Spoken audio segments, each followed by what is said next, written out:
Hello, good evening, and welcome to JoyNews Prime on your most credible news station, Joy News. We are also live on DSTV channel 421, GoTV 125 on your digital TV set and across the globe, as well as myjoyonline.com. Coming up tonight, President John Dramani Mahama directs AngloGold Ashanti to take full responsibility for the medical bills of the injured and facilitate burial of the 8 miners killed during the clash with military personnel at Obuasi Mine. We'll bring you the details. Also, President John Mahama has assured the Asantehene of his commitment to addressing the economic crisis as he joins the first Akwesidai celebration in the Mensah Palace in Kumasi. And also good news for renal patients as government pledges to draft legislation supporting organ harvesting and transplant. Details and more in this 30-minute bulletin. Stay with us.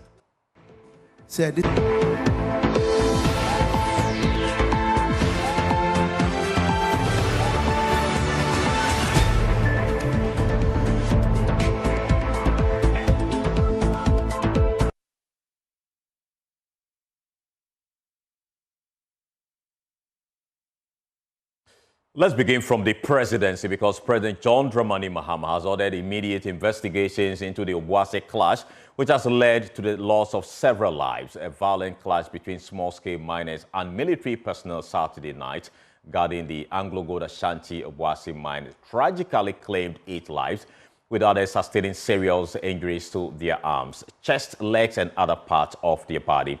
To restore calm, both military and police personnel were deployed to the area as the resident called for enhanced security measures to prevent further disturbances. We'll share details of the president's statement shortly, but first, here is an eyewitness account of the events at the mine. 10:20. And I are going to say, you call the first age, man, could only have a coyuma. And to your call, you know, you will company the movie, you know, and I, a friend saying, Soldier for Baho. Around 10 to 10:20 thereabout, we decided to head to Kodo to work. After we entered the area, the military arrived. We were more than 300 miners present. A common idea Bahanum. Said your baby dinty, Yamban and Toka Yambani Bibia, and to soldier for near Salom.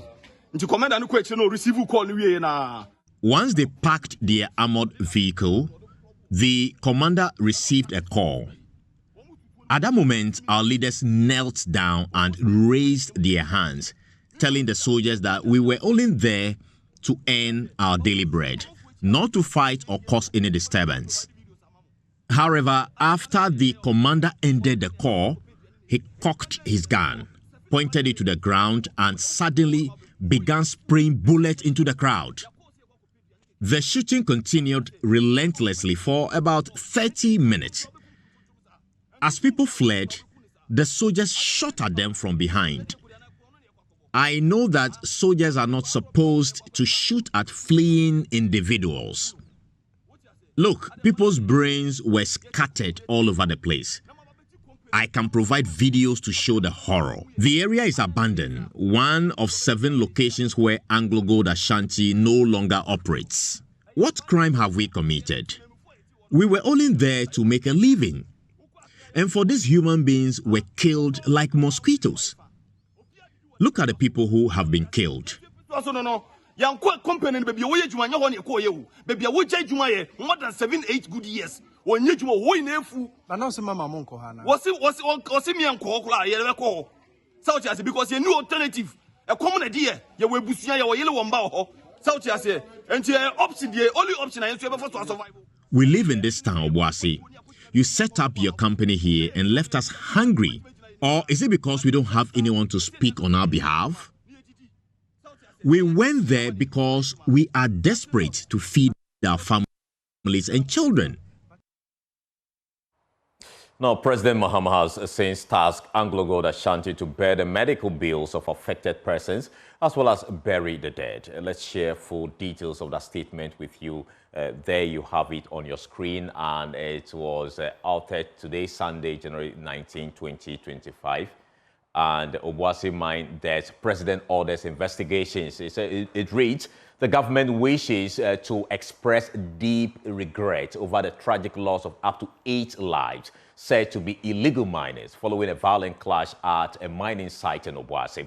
In response to the unfortunate incident, President John Dramani Mahama has ordered an immediate investigation to determine the circumstances surrounding the clashes and ensure that any individuals found to have acted unlawfully are brought to justice. Government has meanwhile asked the management of AngloGold Ashanti to bear the medical expenses of the injured individuals fully and to facilitate the burial arrangement for those who have lost their lives.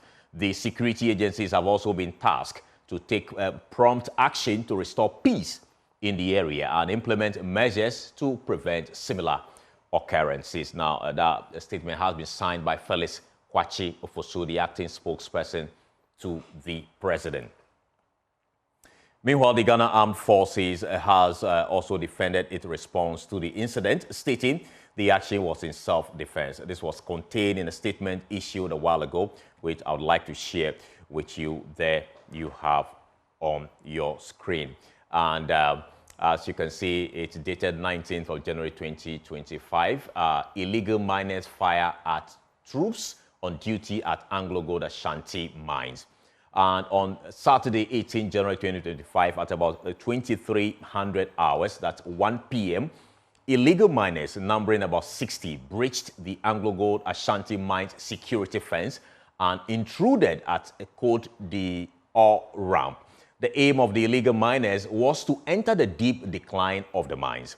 The military patrol deployed on Operation Hot 2 duties at the mentioned location were fired upon by the illegal miners when the soldiers tried to stop them from accessing the deep decline. Now, the illegal miners were wielding locally manufactured rifles, pump-action guns, gas cylinders, knives, heavy-duty industrial bolt cutters, axes, and machetes. The troops returned fire in self-defense. The shootout led to the death of 7 illegal miners and 1 seriously injured. The remaining illegal miners bolted away, and the statement goes on and on and on, and that has been issued by the Ghana Armed Forces.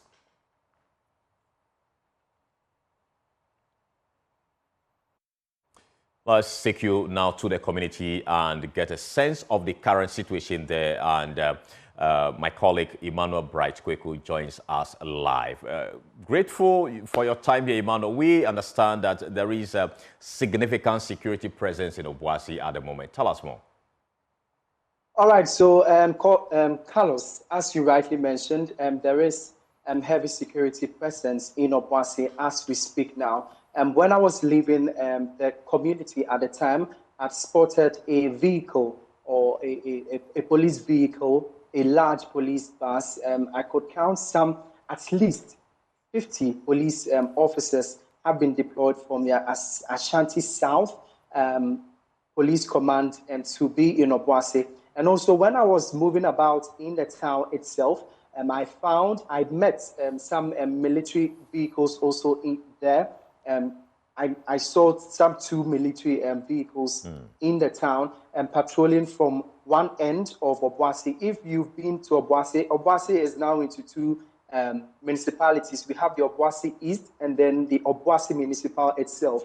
Where the incident happened was in the Obuasi East municipality. But the main mine itself, the operations of the mine, and even where the residential area is at Obuasi West.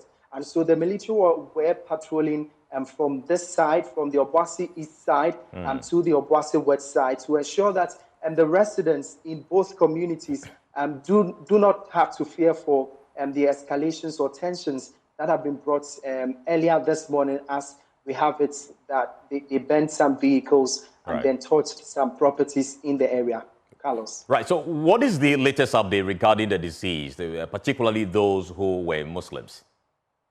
All right. So when I spoke with the illegal miners themselves, they told me that they are hoping that the police could release the bodies to them so they could give them the befitting burial as written or done by their religious beliefs. And so for now, as we speak, I did not cite any release of the bodies to them, but the illegal miners are saying, or they want the bodies of their colleagues released to them because some of them are Muslims, so they could give them a befitting burial, Carlos.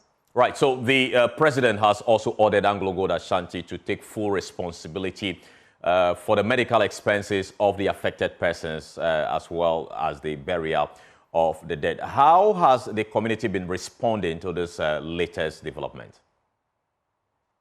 For them, it would come as a relief for the residents themselves, or even the illegal miners who have had their colleagues injured and even some of them dead.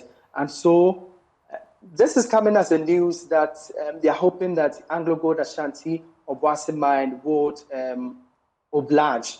But as we speak now, we have not had any communications from Anglo Gold Ashanti Obuasi Mine with regards to that, and whether or not they are going to provide what the president has directed to give to the residents. But for the residents, they, even when they know that their livelihoods, they just went in there to have their livelihoods, they're hoping that even the directive from the president will be heeded to by Anglo Gold Ashanti to provide the needed support that they need. When we went to the hospital, the police themselves went to take a look at those who were injured, even the dead bodies. I also saw the parliamentary candidate or the MP for the Obuasi East area, Samuel Abuaji, who was also there to calm the illegal miners at the time. So once the president has directed that Anglo Gold Ashanti should bear the full cost of the medical treatment for all these illegal miners who have been injured, it surely has come as a relief to some of them. Thank you so much, my colleague Emmanuel Bright-Kweku, and we're still going to be keeping our eyes on that development there in Obuasi. But let's stay a bit longer in the Ashanti region because President John Dramani Mahama has assured the Asantehene Otumfuo said the second of the government's commitment to overcome the current economic crisis. He gave the assurance during a visit to the Mensah Palace to participate in the first Akwesida Festival. According to the president, there is the need to take immediate steps to restore hope to the Ghanaian people. My colleague Nana Boachi Yado was at the Mensah Palace and filed this report. The Akwesida Festival is a significant cultural event in the Ashanti region. The rites on this day relate to honoring personal and community ancestors. President John Dramani Mahama, among other dignitaries, joined the celebration of the first Akwesida Festival in 2025. Delivering his remarks, President Mahama assured the Asantehene of his government's determination to work tirelessly to address the challenges facing the region. Our nation, Ghana, is facing a dire economic crisis. While this is not the first time that we have been in such a crisis, this particular crisis, characterized by a high rate of inflation, macroeconomic instability, a depreciating currency, and above all, a debt default which has shut us out of the international credit market, is a more daunting challenge than we have ever experienced in our history. Your Royal Majesty, as President between 2013 and 2017, we faced macroeconomic instability. And I remember that at the time, some of the times we had obstacles in our way of bringing stability to our economy and restoring economic growth. I had the privilege of calling on you to use your influence and diplomacy to smoothen the path so that it could open up the path towards prosperity and progress. And at the time, anytime I called on you, you did not hesitate. And I wish to thank you for the cooperation that I enjoyed with you at that time, and to publicly acclaim and acknowledge that some of the economic progress that we achieved in that period was due to the work that you did.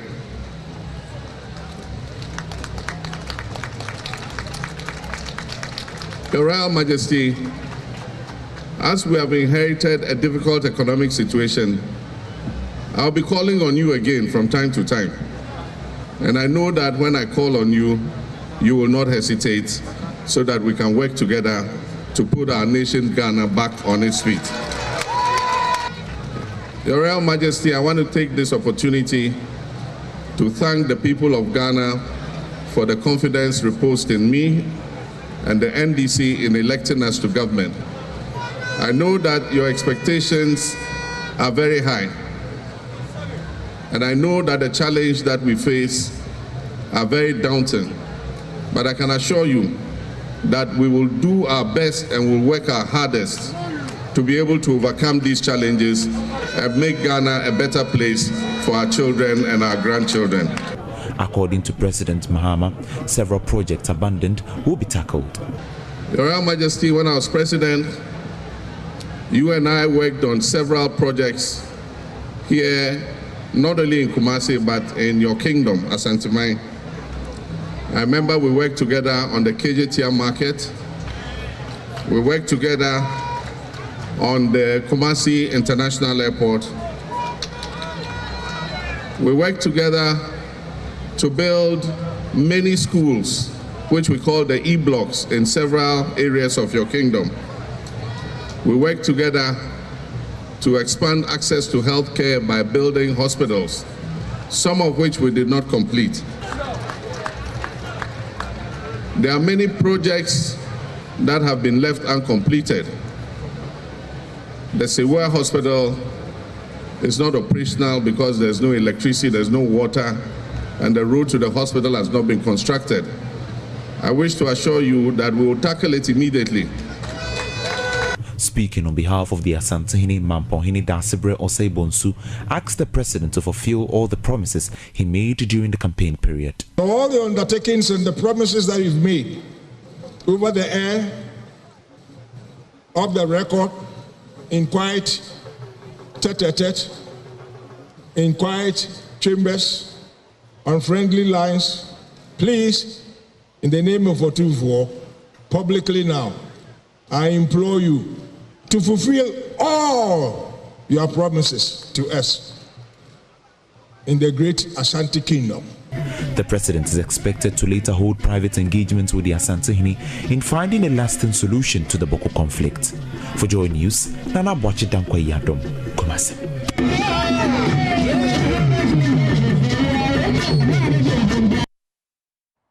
Let's shift our attention to health, where government has given firm assurance it will initiate processes to draft legislation to back medical harvesting of organ and transplant. The Renal Patient Association of Ghana and other health civil society organizations have over the years advocated for a law backing donation, harvesting and transplants to improve local treatment of renal diseases and other terminal ailments.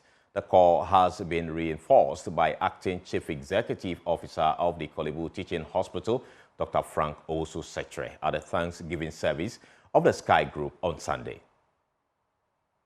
Beyond funding dialysis treatment, the Executive Chairman of the First Sky Group, Mr. Eric Kutoche, has demonstrated a personal and active commitment to advancing healthcare in Ghana. His advocacy for the passage of a legislative framework to govern organ transplantation, donation, harvesting, and storage is both timely and commendable. As a teaching hospital at the forefront of healthcare innovation in Ghana, we are fully aware of the immense benefit this legislation will bring, not only to renal patients, but also to countless others within Ghana and the West African sub-region. We are ready to partner with Mr. Kutochi and the First Sky Group to expedite the passage of this critical legislation.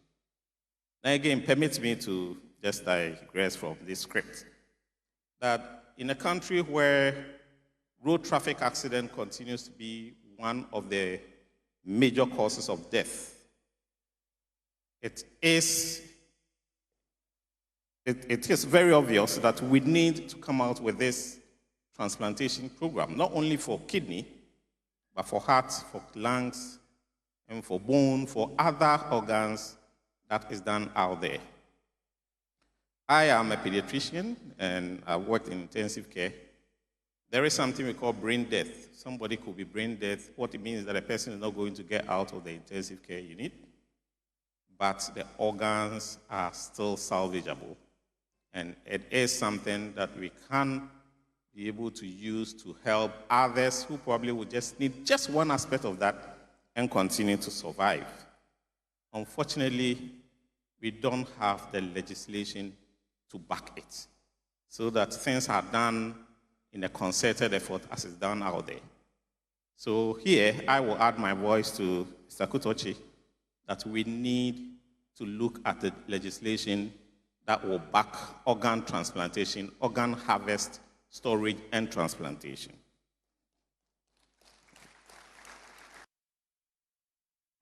Now, responding to the call, Chief of Staff Julius Deborah says President John Dramani Mahama has assured that the legislation will be government priority once a health minister is appointed. But Eric, I have some good news for you. Whilst I listened to you, I sent a text message to His Excellency that with regards to the kidney transplant and other organ issue, said this is something they've laid before you. What do I tell them? And His Excellency says I should let you know that as soon as his Minister of Health is in place, the necessary legislation will be looked at in course.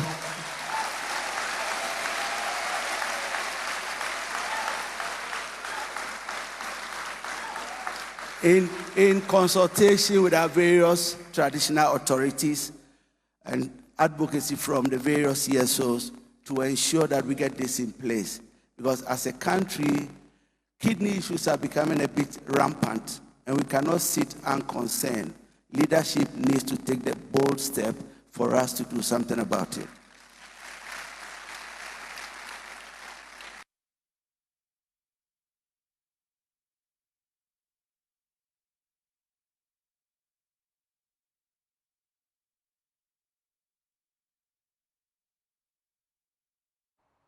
Now, organizers of the 2025 Ghana Science and Tech Explorer Prize Challenge aims to support the efforts by the government to address youth unemployment.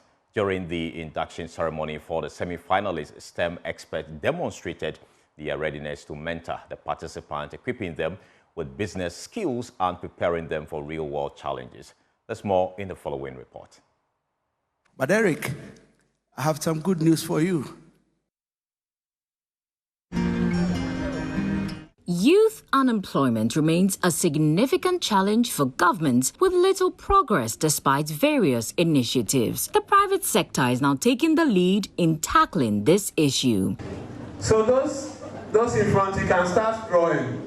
The 2025 Ghana Science and Tech Explorer Prize G-Step Challenge aims to empower junior high school students with technological and scientific skills to create self-employment opportunities. Gideon Mensah, project manager at Shulem Lake, a partner in the G-Step Challenge, has been self-employed for over a decade. He credits his success to the STEM skills he acquired at the university, which have allowed him to earn more than many government employees. After I completed university, this is what I've been doing ever since. That's over getting to 10 years ago.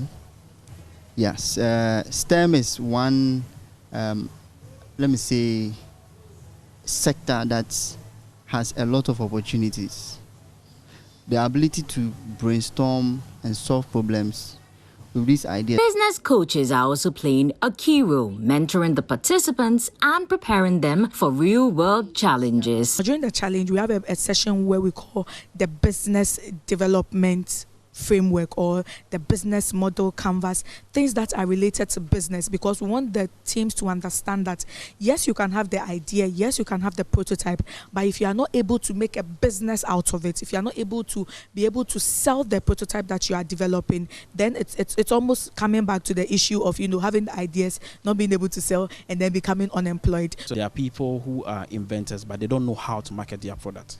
They don't know how to meet the investors. Okay, so one way or other, we will coach them on how to meet investors and then how to make their products to people on the market. These coaches have great backgrounds in their various technical fields, and then the business mentors are actually running businesses, successful businesses by themselves. So we know that they can team up together and then bring their teams to the stage where we need them to be. The semi-finals of the G-Step Challenge are underway, with teams inducted and equipped with STEM tools from Shulem Lake. These tools are helping students develop prototypes to solve societal problems. Juan Nyame's report for Joy Prime. You're still watching JoyNews Prime. We'll take a short break. We'll return with more. Please stay.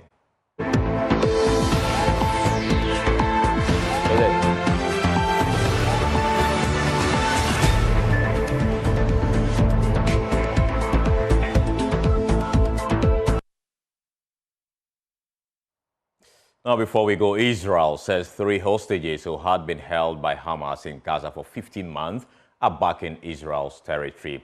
The hostages were released by Hamas to the Red Cross in Gaza City hours before a ceasefire began, before being handed to the Israeli military. They have been confirmed as 31-year-old Doron Strebrecher, dual British Israel Emily Damari, 28 and 24-year-old Romy Gordon. Now, Emily was seen with a bandaged hand hugging her mother in a video call shared with the BBC's Lucky Manning.